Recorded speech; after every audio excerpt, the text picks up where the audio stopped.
So, folks, we all know that our St. Louis Blues have a tough stretch of games coming up. We got Vegas Golden Knights, Colorado Avalanche, and that little team up from Minnesota, the Minnesota Wild. So, really happy to be joined by one of my colleagues at the Hockey Writers. She covers the Minnesota Wild. It's Mariah Holland. And Mariah, thank you for joining us here on Talking Pucks here in St. Louis. No problem. Happy to do Well, it. pretty good. So again, like I said, we're going to be, we haven't seen you guys a lot. Last time we saw you guys, for some reason, Cam Talbot became superhuman and was just unbelievable. And we just could not find the back of the net. We fired 37 shots at you, just couldn't do it. A lot of us were kind of angry about that. We felt like you kind of got out of town on a little bit of a lucky streak. But I'll tell you what, you guys are a good team, and you have a lot of going for you. Obviously, the thrill. Everybody's talking about the thrill. So just kind of give us a 10,000-foot view of what you're seeing up in Minnesota right now. Honestly, the goaltending has really surprised me. When they signed Talbot, I was kind of like, okay. I didn't know a lot about him. I mean, I'd heard his name. I knew he was a veteran, but I was like, okay, because I was a big fan of Dubnyk and liked what he did. He came in, no one really knew about him either, and he came in and stole the starting spot and did really well. But it was time he kind of moved on, I guess, and I believe he was doing well. I haven't really heard about him lately, but Talbot's been ridiculous lately, and Kakkonen has been all what we hoped for too. Yeah, and again, I want to talk about him for in a little bit, but you're just looking at the team in general. I mean, obviously, you have the young Russian comes in, is just lit the league on fire. He's again what fans want to see. He's young, exciting, explosive. From your point of view, what has he been? What has he brought to the team that they haven't had in the past? Honestly, just a lot of energy. I mean, it doesn't when you watch him, it doesn't seem like he's the hyped up player, but then when he gets on the ice, he's ridiculously good. It seems like he motivates everyone else to be better. He's just got that extra step that the Wild have been missing, honestly, in my opinion, since Gabrick left. They've had, don't get me wrong, they've had great players, but none that have that extra step that can literally skate around pretty much anybody and have a shot to go with it. Yeah, the goal he scored against Bennington, really, I just thought, it may not show up in any of the highlight reels, but it really was just a well-placed shot. Bennington was playing a really good game that night, maybe had one shot that he didn't see, but, again, that's we have the recency bias because that's the last time we saw you guys. But again, you guys are coming in tough. You're hanging in, in the division. The division has just really become us against them. I mean, the top two teams, and then now we're fighting for a spot. And again, Arizona's kind of lurking in the weeds, and the Kings have Yeah, played everybody well. So, what's your take on the division and just in general? Is it what you expected it to be? honestly, it's a lot more competitive. When they said they were realigning it and they were putting us in the West, I mean, we hadn't been in the West kind of, so to speak, in a long time, like back with Calgary, Edmonton, back way back. And I mean, it's Colorado has really surprised me, even though they have the big names. Arizona has. I mean, last I remember, I think they kind of beat us, but I Yeah, haven't looked at the stats lately. But right. them, just even Vegas. I mean, I know Vegas is always a good team, but whenever we play them, we've done well at home, but on the road, they are phenomenal in their home building too. Like I said, it's a lot more competitive than I was expecting it to be. Sure. I mean, you look at Vegas, they're rolling with almost four full lines. I mean, they have, Max Pacioretty, they get Marchand. Every time they come to town, Mark Stone, he has a career year, and their goaltending has been hot. So it's going to be very difficult to beat them. But again, we all know hockey's cruel that way, where you can have a President's Cup type of season and end up coming up short in the first round. We've seen that in plenty of other cities. So, Minnesota's been one of those cities, obviously a tremendous hockey heritage, the North Stars, and really, a lot of so much tradition there. The Wild they've had, their opportunities, but they've been failed to be able to really capitalize on them over the years. What's been the mood from the past up to this point, and where do you guys see the team going from the fan base? Honestly, like, I've talked to a lot of different people about it too, just to see different viewpoints because I've always thought I thought the same, and a lot of people, we kinda joke it's the Minnesota curse kind of with all our teams, the Wild included. We can do great through the regular season, win the games that we need to get into playoffs, and then make it to the first round and kinda tank. I don't know if it's they just run out of gas. It's just all kinds of different things seem to happen. And I mean, the last couple seasons we lost like Suter or Parisi, I'm pretty sure, to like ankle injuries and all of that, which it's one player, but it's one player that can hold, the team together and kind of that glue that they need to keep going. When you And get those lower body injuries, those are just nagging injuries that really, yeah, they mess up the chemistry of the lines, and there's a lot to it. We get that here with that whole scene, but but again, moving forward, I mean, you guys have to be pretty excited. I mean, the way things realigned, you guys are right there in the hunt. honestly, I think the biggest thing, I mean, everyone's kind of saying it is Kaprizov. Obviously, I mean, going for the Calder, and he's just, even with the Wild having a few days off and not playing and other teams playing, he was still, I think, 6 points ahead of second place for the rookie race. And last I checked, he was leading in scoring for the Wild. I'm not sure if that's still true, but he's just their piece they were missing, and hopefully he can kind of score to keep them going that way. I mean, you can't rely on just one player, but with him, he makes everybody better, even on his line. Like when he's been with Zuccarello, they're just a pair that no one expected to really be that great. I was expecting him to be with like Fiala or Mhm. Parisi, someone that's more his level on skating from what I thought. But then I see Zuccarello and it's like, whoa, Yeah, Kaprizov seems to make him that much better. And hopefully those two can keep it going. And even Bukestad's jumped up there a few times to get sure. them moving. So honestly, I'm gonna say it. I'm hoping he can be that piece they were missing to go farther. And obviously goaltending is important too. So Sure. And we'll have again, to see.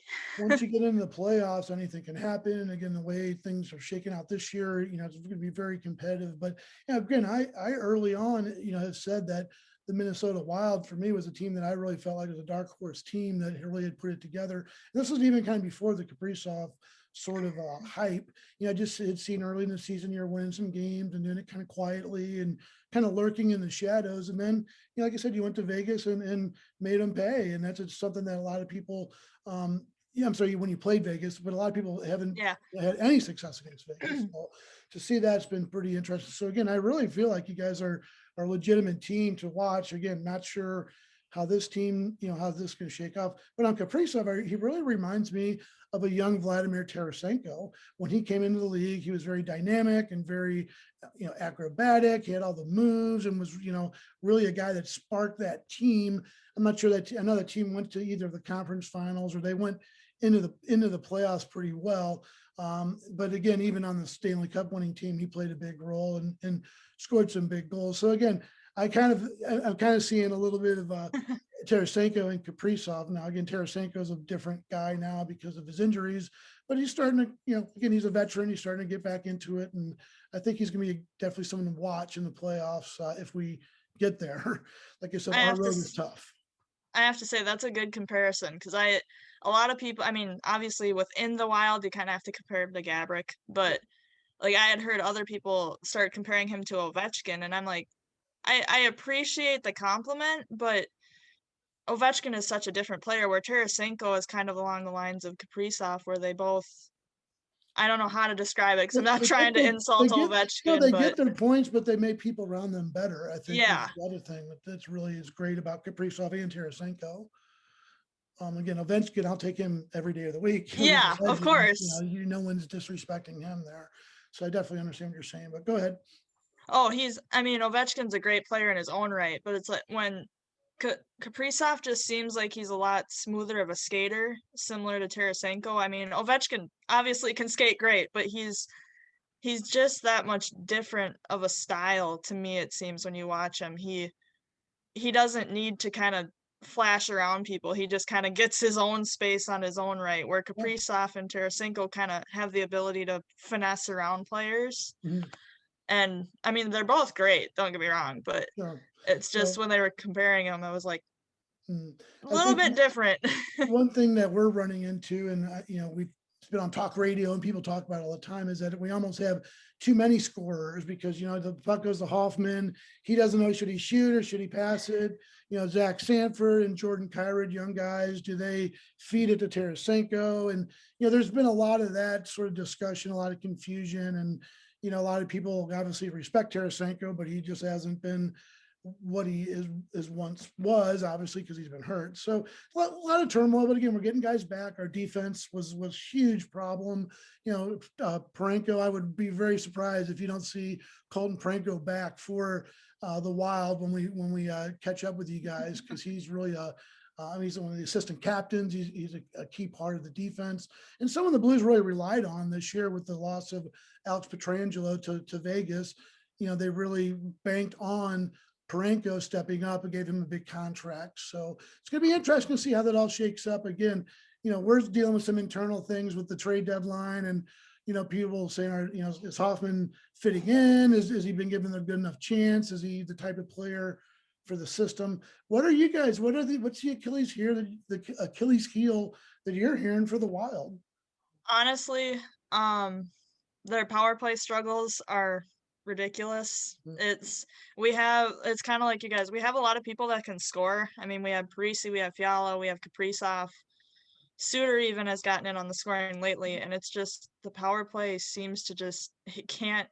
It clicks, they get chances, but they just can't get them in the net. And my biggest problem I have, a lot of people will disagree with me because I've seen it on like even in the hockey writers chats, is they're not shooting enough, in my opinion, still. I mean, they're doing more, I believe, than in past seasons, but they pass it too much and they try to make so many even Kaprizov does it. And I mean, I appreciate him wanting to get assists or start a play, but sometimes it's like, just shoot. These goalies don't know Sure, what to expect from you. And sure.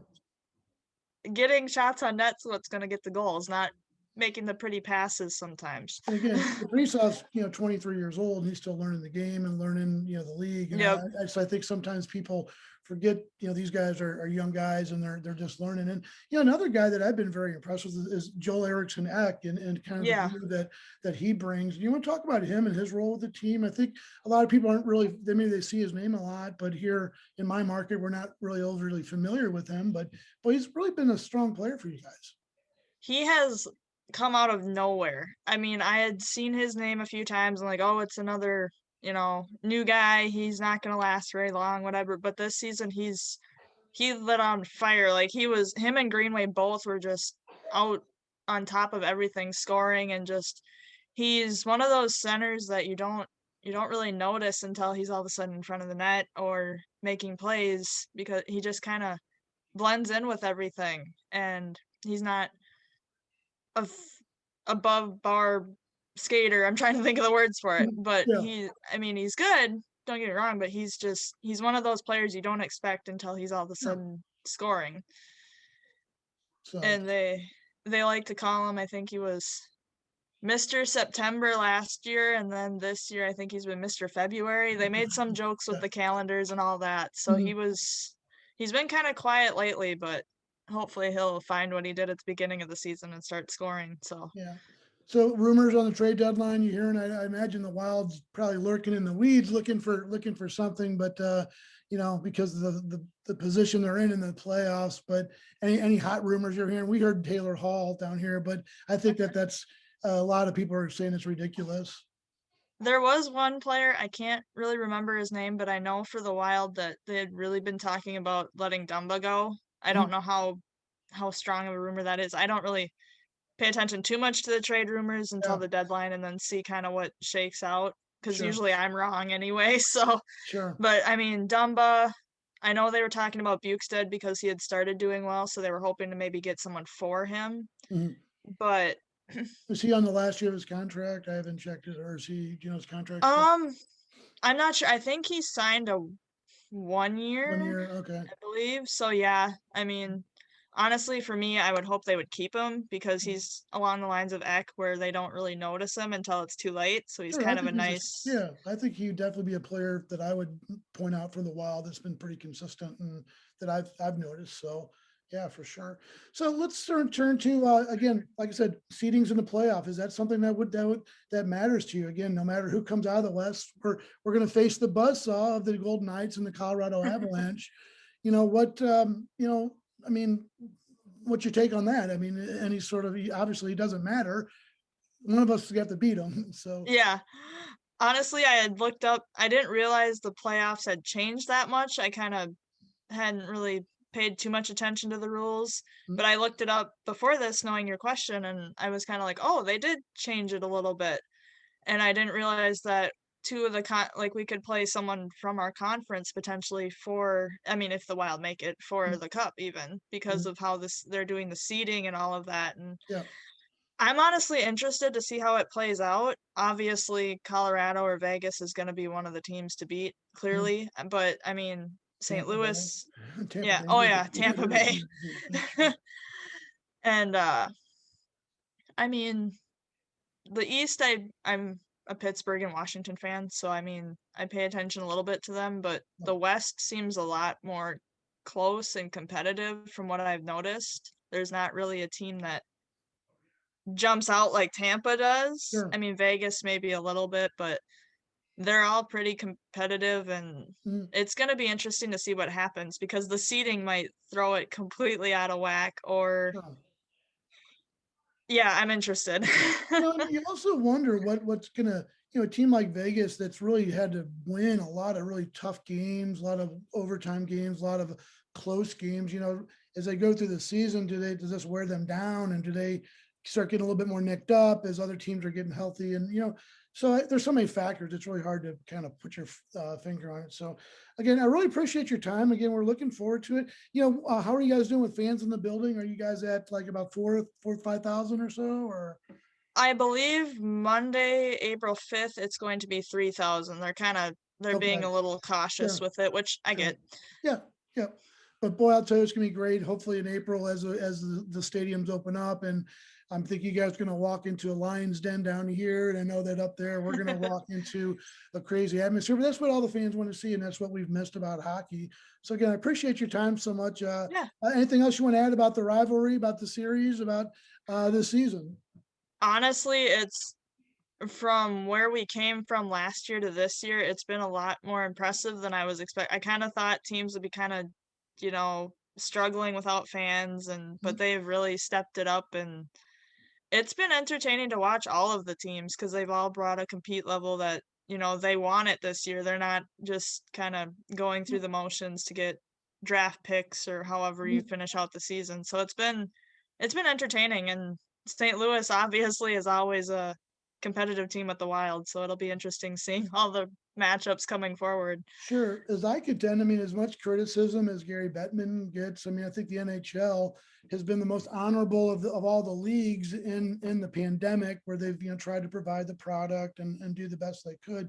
They didn't just kind of sit and wait for things to happen. So I definitely salute them for that. And again, I think everybody's just itching to get back in our buildings and fire over expensive beer and our free little giveaways and all that stuff, because that's what makes hockey it is. So again, do we enjoy your work with the hockey writers? Anything you got working coming up that you want to plug? I'm just honestly, I'm working on a few historical pieces for the Wild, like players that aren't there anymore because we don't have quite a array of that yet. So we're working on some historical pieces, and I know a couple of my co-writers are doing the same. So hopefully Cool. we'll have some historical pieces up soon too, so people can learn more about their past. And on this podcast, I plug the hockey writers. I just became part of it, and I've really, if I wasn't a writer for them, I still would be a fan, because boy, they get into some really deep details of all the teams and all the playoff races, and they really cover hockey in a great way. And I appreciate things that you provide and other writers provide, because I think it's really a very organic network and an organic way of getting news. So I've really appreciated it. So again, appreciate your work. And again, we'll catch up with you, down the road. Yeah, thank you. Yeah, no problem. I'm gonna put you on pause and put you on hold, and then we'll go ahead and end it here. Thank you for your time.